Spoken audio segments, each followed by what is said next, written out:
রাজনীতিতে একটা সুখবর হচ্ছে, জামাত এনসিপি জোট আপাতত ভাঙছে না। জামাত এনসিপি জোট থাকছে। দর্শক, জামাত এনসিপি জোট বিএনপির যে জুলাই সনদ ভুলিয়ে দেওয়া, বিএনপির যে গণভোটের রায় অস্বীকার করার চেষ্টা, তার প্রেক্ষিতে জরুরি।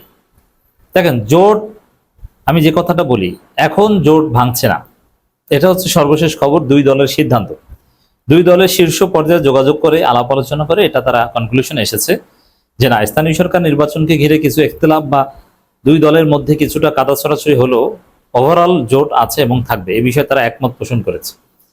যে কোনো জোট ভাঙার জন্যই তৈরি করা হয়, যেমন যে কোনো আইন ভাঙার জন্যই তৈরি করা হয়। এর মানে ওই আইনটা মানুষ ভাঙবে, তারপরে তার এই শাস্তি হবে, এই জন্যই ওই আইন। যে আইন লঙ্ঘন করার কোনো সম্ভাবনা নাই, সেটা কোনো আইন না, তার কোনো প্রয়োজন নাই। যেমন অক্সিজেন, আল্লাহর যে অক্সিজেন, প্রকৃতিতে যে আল্লাহ অক্সিজেন দিয়েছে, এখন কে কতটুকু অক্সিজেন প্রত্যেকদিন নিতে পারবে, এ বিষয়ে কোনো আইন নেই। কারণ কি, চাইলেই কেউ বেশি নিবে, কাউকে অক্সিজেন কম দিবে, এটা সম্ভব না। ন্যাচারাল অক্সিজেন, এটা ইচ্ছা মতো যার যতটুকু প্রয়োজন আল্লাহ অর্ডার দিয়ে দিয়েছেন, সে ততটুকু নেবে। অতএব এটা যেহেতু এখানে ডিসক্রিমিনেশন করা, কেউ বেশি খাবে কেউ কম খাবে, এটা সম্ভব না। অতএব এই বিষয়ে কোনো আইনের প্রয়োজন নেই। তা আইন করা হয় মূলত ভাঙার জন্য, এই বেসিক রাজনীতিবিদদের বুঝতে হবে। ঠিক তদ্রূপ জোট মূলত ভাঙার জন্য। যতক্ষণ পর্যন্ত কালেকটিভ ইন্টারেস্ট আছে ততক্ষণ পর্যন্ত জোট আছে।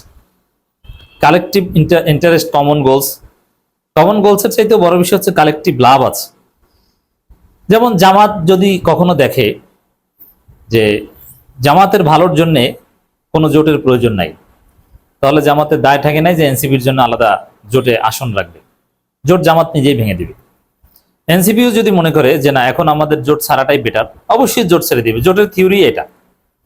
জোটের মধ্যে কোনো প্রেম নাই। তবে হ্যাঁ, এখানে আস্থার সম্পর্ক, বেইমানি না করার আন্ডারস্ট্যান্ডিং এর একটা বিষয় আছে। কিন্তু মূলত it depends on mutual interest ছাড়া জোট হয় না।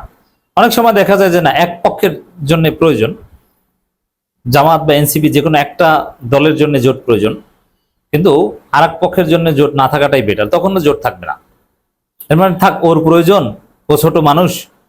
যেমন জামাত দেখলো যে এককভাবে আমরা নিশ্চিত ক্ষমতায় আসতে পারি, এখন আমার জোট দরকার নাই। কিন্তু এনসিপি বেচারা ছোট মানুষ, বাচ্চা ছেলে, ওরা এত কষ্ট করেছে, জুলাই যোদ্ধা, থাক ওদেরকে জোটে রাখি।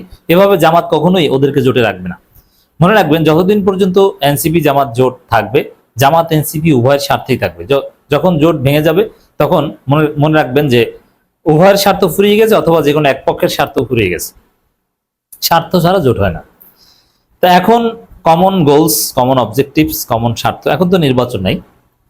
এ কারণে বিএনপিকে চাপ দিয়ে আন্দোলন করে জুলাই সনদ বাস্তবায়ন করাতে পারা এবং গণভোটের রায় বাস্তবায়ন করাতে পারা, এটি হচ্ছে কমন গোলস। এই দুইটার মধ্যে বিএনপি এবং জামাত এবং এনসিপির কল্যাণ নিহিত। এই জায়গায় জামাত এনসিপি সিদ্ধান্ত নিয়েছে যে তারা একসাথে আন্দোলন করবে এবং স্থানীয় সরকার নির্বাচন, এখানে কিন্তু কোনো জোট হচ্ছে না। আন্দোলন কেন্দ্রিক জামাত এনসিপি জোট থাকছে, এটা হচ্ছে ফাইনাল ডিসিশন।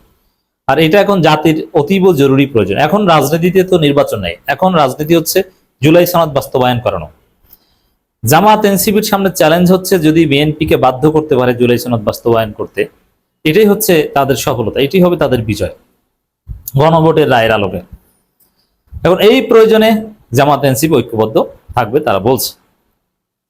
শুধু এটা না, যেহেতু এটা রাজনীতির সবচেয়ে জরুরি বিষয় এখন, এজন্য এটা একটা সুখবর। এবং বিএনপি চেয়েছিল, সুখবর ইন দি সেন্স অলসো, যে বিএনপি চেয়েছে যে জোটটা ভাঙুক। জোট এবং এজেন্সি এর জন্য বিভিন্ন গেমও খেলছে, যে জোট ভেঙে ওরা নিজেরা কাঁদা ছড়াছড়ি করুক, আর সুযোগে আমরা যা ইচ্ছা তা করি। তো ডিভাইড অ্যান্ড রুল পলিসি, তো এই জন্য এই ডিভিশন করার চেষ্টা সফল হচ্ছে না, এটাও একটা গুরুত্বপূর্ণ বিষয়। দর্শক, একই সাথে বিএনপি বিরোধী দলের নেতাকর্মীদের উপর উদ্দেশ্যমূলক হামলা চালাচ্ছে, বিএনপি রাজনীতিতে সন্ত্রাস ফিরিয়ে আনছে। এই সন্ত্রাসের বিরুদ্ধে জামাত এনসিপিকে ঐক্যবদ্ধভাবে খেলতে হবে। বিএনপির বিরুদ্ধে এখন খেলা, বিএনপির বিরুদ্ধে রুখে দাঁড়ানো, বিএনপি সন্ত্রাসের বিরুদ্ধে প্রতিরোধ গড়ে তোলাটা জরুরি। এই জন্য বিভিন্ন জায়গায় এনসিপি নেতাদের উপর হামলা, কোথাও কোথাও জামাত এমপির বাসভবনে হামলা, এই বিষয়গুলো জামাত এনসিপিকে যৌথভাবে ঐক্যবদ্ধভাবে রুখে দিতে হবে, তাহলে বিএনপি মজা বুঝবে। জোট শুধু থাকলে হবে না, জোট কার্যকরভাবে থাকতে হবে।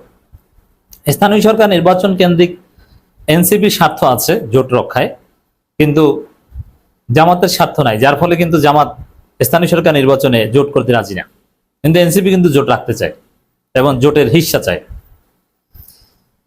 এই যে বললাম যে দুই পক্ষের স্বার্থ না থাকলে জোট হয় না, স্থানীয় সরকার নির্বাচনে এক পক্ষের স্বার্থ আছে কিন্তু জামাতের স্বার্থ নাই, যার ফলে জামাত জোট রাখবে না। কিন্তু আন্দোলন কেন্দ্রিক দুই পক্ষের স্বার্থ আছে, জোট থাকবে। যদি এনসিপি দেখে যে না, জামাতের সাথে জোট না করলে আমাদের লাভ বেশি, তাহলে জোট ছেড়ে দিবে। এতে মনক্ষুণ্ণ হওয়ার কিছু নেই। তবে সাম্প্রতিক জোট ভাঙার যে আলাপ আপনারা শুনেছেন, যে জোট থাকছে না, অমুক তমুক, এগুলো হচ্ছে মূলত এনসিপির আসিফ মাহমুদ কোরামের একটা প্রচারণা ছিল। যেহেতু স্থানীয় সরকার নির্বাচনে ঢাকা দক্ষিণ সিটি কর্পোরেশন আসিফ মাহমুদ জামাত জোটের প্রার্থী হতে চেয়েছিল, সেই জায়গায় জামাত জোটই করবে না, তাকে প্রার্থী করার তো প্রশ্ন ওঠে না। এই জন্যে চাপ প্রয়োগের অংশ হিসাবে, যাতে জামাত চাপ ফিল করে, একাকিত্ব ফিল করে, এনসিপি কে ঢাকা দক্ষিণে ছাড় দিয়ে জোটটা রাখে। কিন্তু না, সেটা হলো না। এখানে এনসিপির এই চালাকি কাজে লাগলো না। স্থানীয় সরকার নির্বাচন ছাড়াই জামাত জোট টিকবে, জামাত জোট রাখা হবে। এবং জামাত এনসিপি কে স্বাভাবিকের চাইতে একটু বেশি ছাড় মাঝে মাঝে দেয়, যদিও এটা রাজনীতিতে বাস্তবসম্মত না। আপনার প্রয়োজনে যতটুকু ছাড় দেওয়ার প্রয়োজন ততটুকু দিবেন। যেমন এনসিপি কে 3 জন এমপি দিয়েছে, এটা স্পেশালি ওদেরকে দিয়েছে। তবে এনসিপিতে বিভিন্ন ধারা আছে। মূল নেতৃত্ব যারা একদম কি ডিসিশন মেকারস, নাহিদ ইসলাম সহ, এরা কিন্তু জোটটা রাখতে চায় এবং যার ফলে এখন জোট টিকে যাচ্ছে। আর জোট যদি ভেঙে যায়, তাহলে নাহিদ ইসলামের চিফ হুইপ গৃহীত থাকবে না। তখন এনসিপি আরো নানান দিক থেকে ধাক্কা খাবে। এই জন্য জোট থাকছে, উভয়ের প্রয়োজনে জোট থাকছে। তো দর্শক, এই চরমনের সাথে জোট চেষ্টা, কৌমি আলেম ওলামাদের নিয়ে এনসিপি একটা জোট চেষ্টা, যে খেলাটা আপাতত বলা যায় যে ব্যর্থ, কিন্তু সামনে এরকম খেলা আপনারা দেখতে থাকবেন। বিশেষ করে যখনই বিএনপি তার স্বার্থে মনে করবে, অথবা যখনই আন্দোলনের একটা সময় আসবে, তখনই দেখবেন যে জোট ভাঙার চেষ্টা করবে। বিএনপি যখন মনে করবে যে না, এদের মধ্যে ডিভিশন তৈরি করা দরকার, তাহলে আমার সুবিধা, তখনই জোট ভাঙার চেষ্টা করবে। বিশেষ করে জাতীয় নির্বাচন ঘনিয়ে আসলে দেখবেন যে কত খেলা, ডিপ স্টেটের খেলার অভাব থাকবে না। জোট ভাঙার খেলা, নতুন দল তৈরি করা খেলা, এক দল আরেক দলকে নিয়ে যাবে, ইত্যাদি ইত্যাদি। তবে এগুলোর পেছনে মূলত ডিপ স্টেট খেলে। শিবিরের সাবেক সভাপতি জাহিদুল ইসলাম এই ডিপ স্টেট নিয়ে দীর্ঘ আলোচনা করেছেন। ইটস ট্রু, এশিয়া আফ্রিকার দেশগুলোতে ডিপ স্টেট এভাবে খেলে। তবে এখন যেহেতু অনেক খেলাই ব্যর্থ করে দেওয়া হয়েছে, অতএব জামাত এনসিপি ঐক্যবদ্ধভাবে বিএনপির বিরুদ্ধে খেলবে এখন।